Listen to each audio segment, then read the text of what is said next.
Mereka mengakui diri mereka Islam, tapi pada hakikatnya mereka tidak berislam. Izharul Islam wa ibtalul kufri. Snoop Horgan, seorang orientalis, masuk Islam hanya untuk menghancurkan Islam. Pada akhir hayatnya, wallahu a'lam bissawab, ketika tahu akan keburukannya dan kebejahatannya, sengaja masuk Islam untuk menghancurkan umat Islam. Dia menjadi pawang bagi orang-orang kafir untuk menghancurkan Islam. Tidak hanya itu, didapat di dalam beberapa sejarah tentang banyaknya orang-orang muslim yang bekerja sama dengan orang-orang kafir hanya untuk menjadi pawang, penunjuk arah bagi mereka orang-orang kafir dan memberikan jalan bagi mereka agar bisa menghancurkan umat muslim.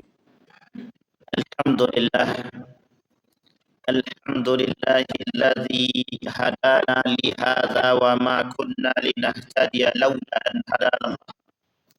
Asyhadu an la ilaha illallah wahdahu la syarika lah wa asyhadu anna Muhammadan abduhu wa rasuluhu la nabiyya ba'd.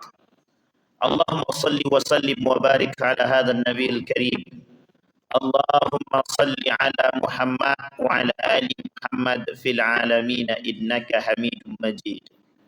Ittaqullaha haqqa tuqatih wa la tamutunna illa wa antum muslimun. Innallaha wa malaikatahu yusalluna 'alan nabi. Ya ayyuhalladzina amanu sallu 'alaihi wa sallimu taslima. Wa qala Allah ta'ala ya ayyuhan nasu ittaqu rabbakum alladzi khalaqakum min nafsin wahidah wa khalaqa minha zawjaha wa batha minhuma rijalan katsiran wa nisaa'a wattaqullaha alladzi tasaaluna bihi wal arham innallaha kana 'alaikum raqiba. Wa qala Allah ta'ala ya ayyuhan nas ya ayyuhalladzina amanu taqullaha wa qulu qawlan sadida yuslih lakum a'malakum wa yaghfir lakum dhunubakum wa may yuti'illaha wa rasulahu faqad faza fawzan 'azima. Wa qala Allah ta'ala wa 'ibadur rahman alladzina yamshuna 'alal ardi hauna wa idza khatabahumul jahiluna qalu salama walladzina yabituna lirabbihim sujjadan wa qiyama walladzina yaquluna rabbana asrif 'anna 'adzaba jahannam inna 'adzabaha kana gharama innaha sa'at mustaqarran wa muqama. Shadaqallah. Puji syukur kehadirat Allah atas limpahan rahmat dengan mengucapkan alhamdulillahi rabbil alamin. Berselawat kepada Nabi dengan mengucapkan Allahumma salli ala Muhammad wa ala ali Muhammad fil alamin innaka Hamidum Majid. Allah berfirman di dalam surat Al-Hajj ayat 25. Kata Allah, innal ladzina kafaru wa yasudduna an sabilillah wal masjidil haram alladzi ja'alnahu lin-nasi sawa'an al-aqif fihi wal bad wa man yurid fihi bi ilhadi bi zulmin nudhiqhu min adzabin alim. Kata Allah di dalam surat Al-Hajj ayat 25.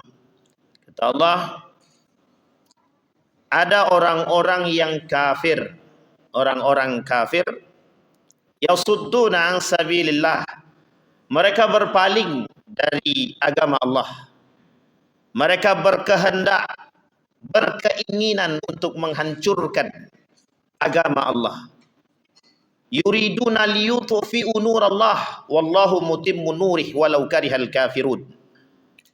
Mereka berkeinginan untuk memadamkan api-api cahaya-cahaya agama. Tapi kemudian Allah yang memiliki cahaya-cahaya tersebut, sekalipun orang-orang kafir membenci dan tak suka dengan hal demikian. Kemudian dalam surat yang lain Allah berfirman dalam surat An-Nur ayat 19.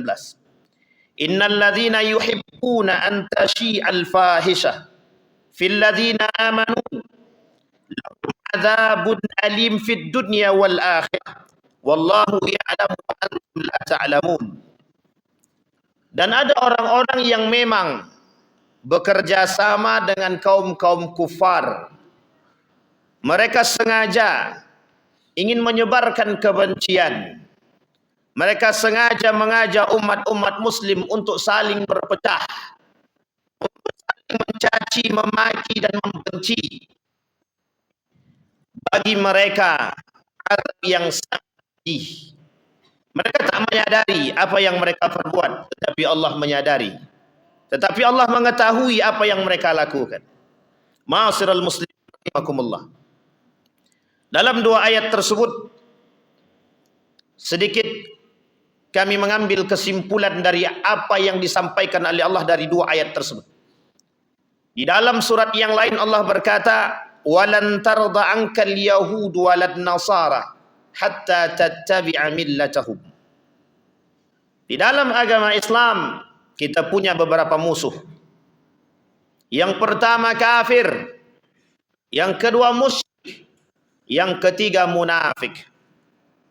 Kafir, mereka di luar daripada agama Islam. Tetapi yang dua, musyrik dan munafik, mereka berada di dalam Islam. Mereka mengakui diri mereka Islam, tapi pada hakikatnya mereka tidak berislam. Izharul Islam wa ibtalul kufri. Snodgrass, seorang orientalis, masuk Islam hanya untuk menghancurkan Islam. Pada akhir hayatnya, wallahu a'lam bissawab, ketika tahu akan keburukannya dan kebejahatannya, sengaja masuk Islam untuk menghancurkan umat Islam. Dia menjadi pawang bagi orang-orang kafir untuk menghancurkan Islam. Tidak hanya itu, didapati dalam beberapa sejarah tentang banyaknya orang-orang muslim yang bekerja sama dengan orang-orang kafir hanya untuk menjadi pawang, penunjuk arah bagi mereka orang-orang kafir dan memberikan jalan bagi mereka agar bisa menghancurkan umat muslim. Ma'asyiral muslimin rahimakumullah. Allah berkata di dalam Al-Quran, tidak akan, walan tarda, orang Yahudi dan Nasrani tidak akan pernah ridha terhadap agama Islam sampai kita umat muslim mau mengikuti agama mereka. Apa maksudnya? Sekalipun terjadi perbedaan pendapat di kalangan para ahli tafsir tentang ayat ini, tetapi kita bisa mengatakan hari ini bahwa begitu banyak kita saksikan, kita melihat orang-orang Yahudi dan Nasrani yang tak suka dengan Islam. Mereka akan gunakan berbagai macam cara untuk menghancurkan Islam. Kita ambillah contoh yang sangat sederhana. Kita punya kiblat. Kiblat kita ada di Saudi Arabia, di Makkatul Mukarramah, Masjidil Haram, yang Allah sebutkan di dalam Al-Quran. Apa kata Allah? Sesungguhnya orang-orang kafir yang tadinya berpaling dari agama-agama Allah dan mereka berkeinginan untuk menghancurkan Masjidil Haram, wal Masjidil Haram alladzi ja'alnahu linnas, kata Allah, yang kami jadikan untuk manusia arah kiblat, yang kami jadikan pusat bagi manusia, bukan hanya umat muslim, tetapi umat manusia yang kelak semua di antara mereka masuk ke dalam Islam. Tetapi sebagian dari antara mereka berpaling dari agama Allah dan mereka berkeinginan untuk menghancurkan yang hari ini kita sebut sebagai Ka'bah. Dulu sudah pernah terjadi pada tahun gajah dalam sejarah, berbagai macam yang mereka lakukan untuk menghancurkan Ka'bah. Tetapi Allah menjaga.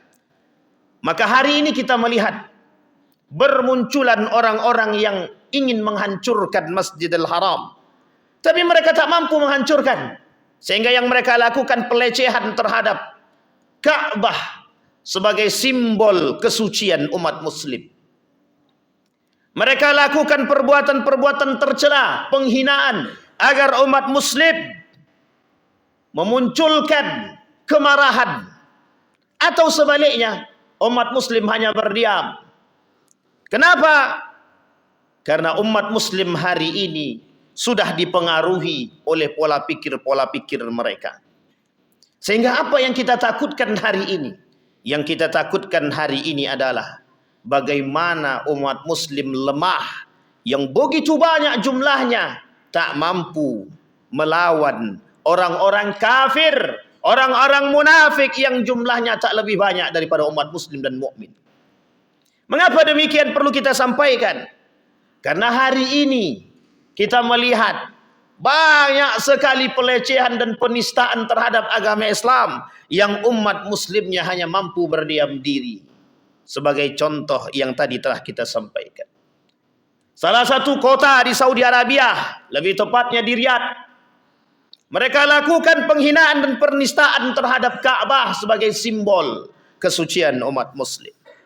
Di atas replika tersebut menari seorang wanita tanpa busana, menunjukkan akan kelemahan umat muslim yang tak mampu melakukan protes apapun terhadap perjuangan yang pernah dilakukan oleh para anbiya sebelumnya.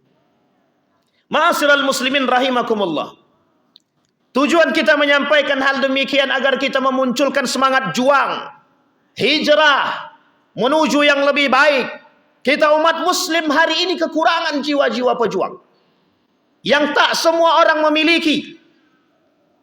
Bahkan para ulama mengatakan, saking rendahnya nilai-nilai perjuangan di dalam diri seorang muslim, mereka rela agama mereka diinjak.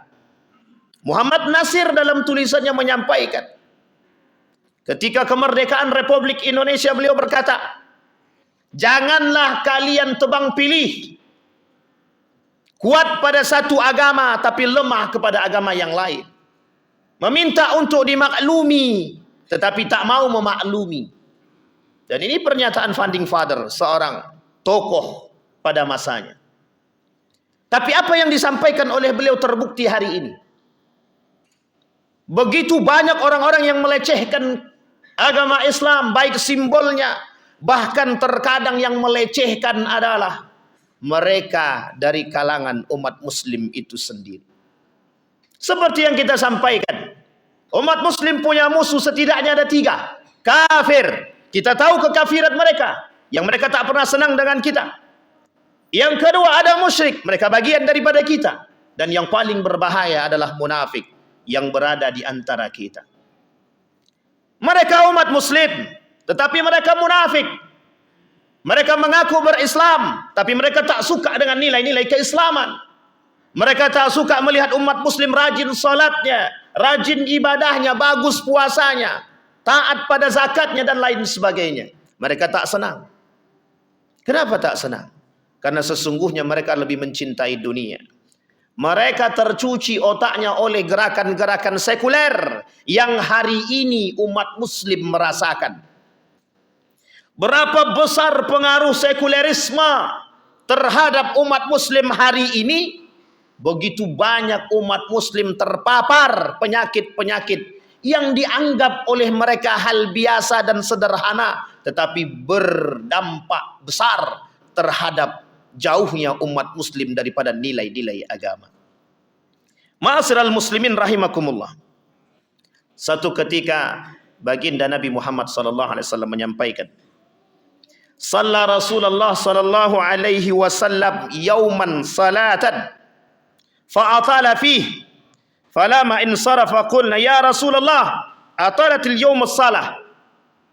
Kata para sahabat, "Ya Rasulullah, kenapa engkau panjangkan salatmu hari ini?" Kemudian Rasulullah berkata, "Inni salaitu salatan raghbatan wa rahbah."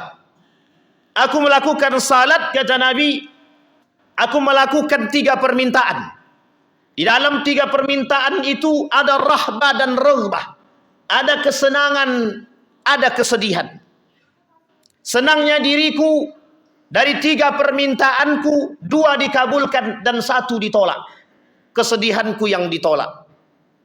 Kemudian Nabi berkata, Sa'altu Allah Azza wa Jalla li ummati thalathan.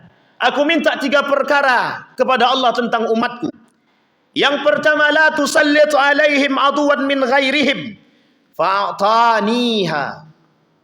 Ketika Rasul meminta kepada Allah, ya Allah, jangan bebani umatku dengan musuh-musuh yang jelas, dan berikan mereka kemenangan terhadap musuh-musuhku. Fa'atani. Kemudian Allah memberikan dan mengabulkan. Kemudian yang kedua, wa sa'altuhu an la tuhlikahum gharakan fa'atani. Ya Allah, jangan engkau hancurkan umatku dengan engkau tenggelamkan mereka, engkau musnahkan mereka. Fa'atani. Tapi kemudian Allah memberi, menjawab.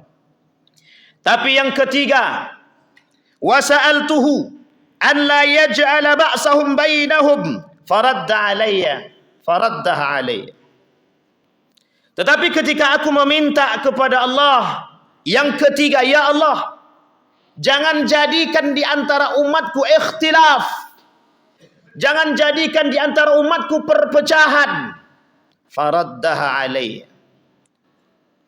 Allah menolak permintaan tersebut. Apa penyebab Allah menolak?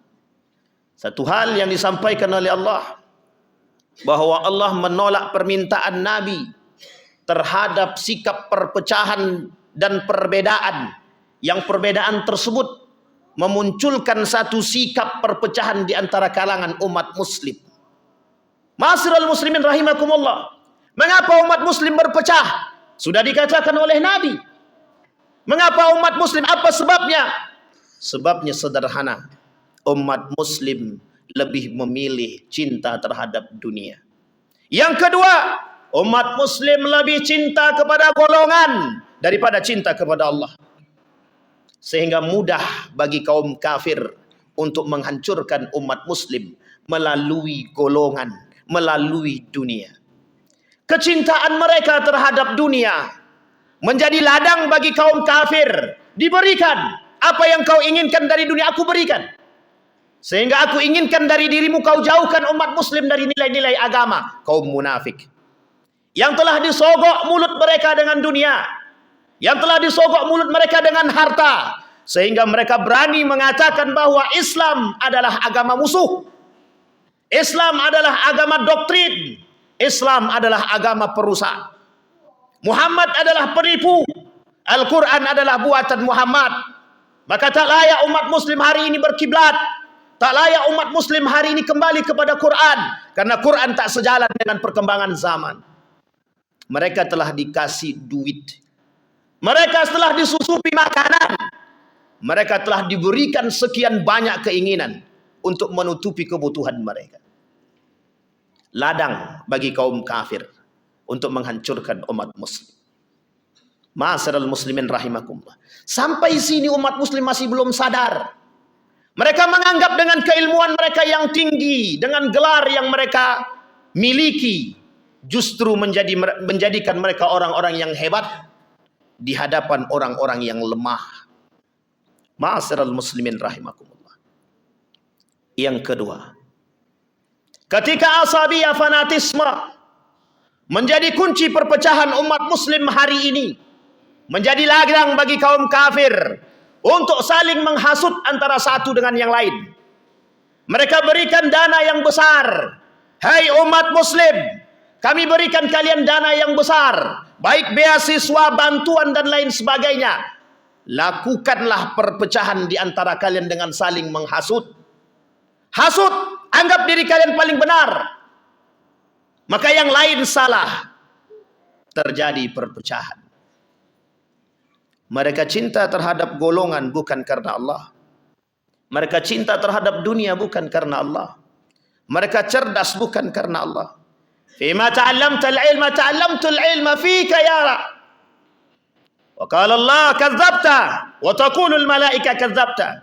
Maka tak salah ketika Allah mengatakan dalam hadis qudsinya, untuk siapa kalian belajar ilmu? Untuk engkau wahai Allah. Kadzabta, engkau dusta. Ta'allamtal ilma liyuqalu aliman. Kau belajar ilmu hanya agar dipanggil menjadi orang yang pintar, orang yang alim, orang yang cerdas. Imam Nawawi berkata, banyak manusia yang cerdas. Mereka perjualbelikan ilmu mereka untuk menghancurkan umat muslim demi dunia. Siapa yang menghancurkan Islam? Wa may yahdumul Islam? Siapa yang menghancurkan Islam? Siapa yang menghancurkan umat muslim? Al-munafik. Zalatul alim. Tergelincirnya orang-orang yang berilmu. Mereka gunakan ilmu mereka untuk dunia. Mereka perjualbelikan ilmu mereka demi mendapatkan dan kepentingan mereka. Siapa mereka yang membeli kepentingan itu? Siapa mereka yang membeli ilmu mereka? Kaum kafir. Siapa tangan mereka? Kaum munafik. Orang munafik tangan daripada kaum kafir yang bertujuan untuk merusak umat muslim. Maka tak salah kalimat itu tepat. Walan tarda ankal yahud walad nasara hatta tattabi'a millatahu. Bagaimana cara mereka merusak kita? Melalui tangan para kaum munafik.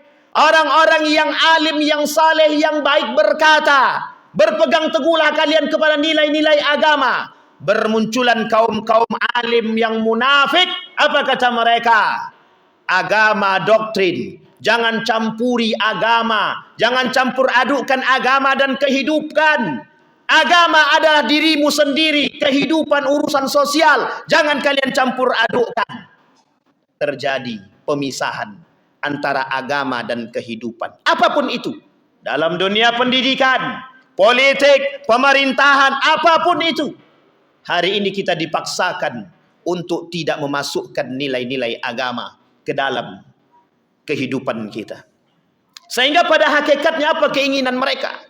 Menjauhkan kita dari nilai-nilai agama. Tapi uniknya, sampai hari ini, umat muslim masih belum sadar. Mereka bangga menjadi orang yang fanatik terhadap golongan. Mereka bangga menjadi manusia yang cinta terhadap dunia. Mereka bangga menjadi orang yang memperjualbelikan agama dan ilmu mereka. Tanpa ada rasa bersalah. Tanpa ada rasa mengalah. Tanpa ada rasa keimanan dalam diri mereka. Ma'asyiral muslimin rahimakumullah. Oleh karenanya, mari kita bersama membuka mata hati kita. Buka hati kita. Berapa banyak pasukan-pasukan yang membela Israel untuk menghancurkan Palestina sampai hari ini. Mengapa kita tak bisa berbuat? Dengan dalih apa? Tapi kita masih diberikan peluang untuk melawan mereka melalui pemboikotan. Tapi seberapa kuat lidah kita, tangan kita, kemampuan kita untuk memboikot produk-produk Yahudi dan Israel. Salah satu yang menyebabkan runtuhnya keislaman seseorang, dalam arti lain adalah pelaku kekufuran. Mereka yang membantu orang-orang kafir dalam menghabisi umat muslim. Yahudi menghancuri Palestina, Israel memusuhi Palestina. Kita membeli produk mereka. Berarti bagian daripada kemunafikan orang-orang yang membeli produk Israel. Mereka telah menolong Israel dalam memerangi umat Palestina. Ma'asyiral muslimin rahimakumullah. Bukan hanya itu. Apakah dalam kacamata kita Israel hanya menghancurkan Palestina? Tidak. Yang diinginkan oleh Yahudi dan Israel adalah dunia. Jika mereka mampu menaklukkan Palestina, Masjidil Aqsa, bisa dipastikan mereka bisa menaklukkan dua tanah suci lainnya. Masjidil Haram wa Masjidil Nabawi, Madinatul Munawwarah wa Makkatul Mukarramah. Sehingga akan hilang kekuatan dari tangan-tangan umat muslim. Yang seharusnya tak hilang akan hilang. Kenapa? Karena umat muslim tak lagi mencintai nilai-nilai agama.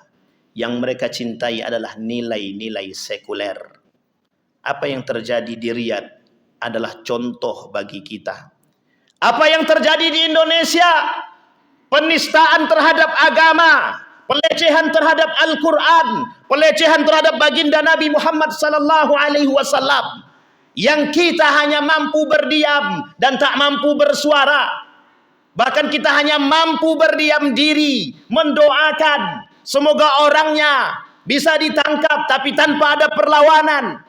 Ketika pelecehan terhadap Al-Quran, seorang wanita telanjang duduk di atas Al-Quran, berjoget, kita hanya berdiam. Seorang pemuda melecehkan baginda Nabi Muhammad sallallahu alaihi wasallam, kita masih mampu berdiam. Ketika sahabat Nabi dianggap sama dengan binatang, kita hanya berdiam diri. Wahai kaum muslimin, buka matamu. Saatnya kita kembali. Saatnya kita tanamkan nilai-nilai perjuangan dalam diri kita. Kalau bukan kita umat muslim yang memperjuangkan nilai agama, lalu siapa? Apa yang kita inginkan? Apakah kita menginginkan hancurnya Islam di tangan orang-orang muslim? Tapi memang faktanya begitu. Ma'asyiral muslimin rahimakumullah. Maka apa yang dikatakan oleh baginda Nabi Muhammad sallallahu alaihi wasallam kepada Ibnu Abbas adalah salah satu jalan untuk menjadikan kita lebih baik, agar bisa menanamkan jiwa juang dalam diri kita. Apa kata Nabi kepada Ibnu Abbas? Dalam hadisnya Nabi berkata, "Ya gulam, ihfazillaha yahfazka." Wahai anak muda, jagalah olehmu nilai-nilai agama. Niscaya Allah akan menjagamu. Ya gulam, ihfazillaha tajid tujahak. Jaga olehmu nilai-nilai agama. Apapun yang kau inginkan akan kuberikan. Tak ada jalan lain bagi kita kecuali meninggikan kalimat la ilaha illallah. Tak ada jalan lain bagi umat muslim hari ini untuk kembali ke jalan yang benar, berpegang teguh kepada nilai-nilai agama. Anda salat, apa nilai salat? Puasa, apa nilai puasa? Zakat, apa nilai zakat? Kembalikan nilainya, pegang. Karena yang bisa selamat di akhir zaman adalah orang-orang yang berpegang teguh kepada nilai-nilai agama. Fa'tabiru ya ulil absar la'allakum tuflihun.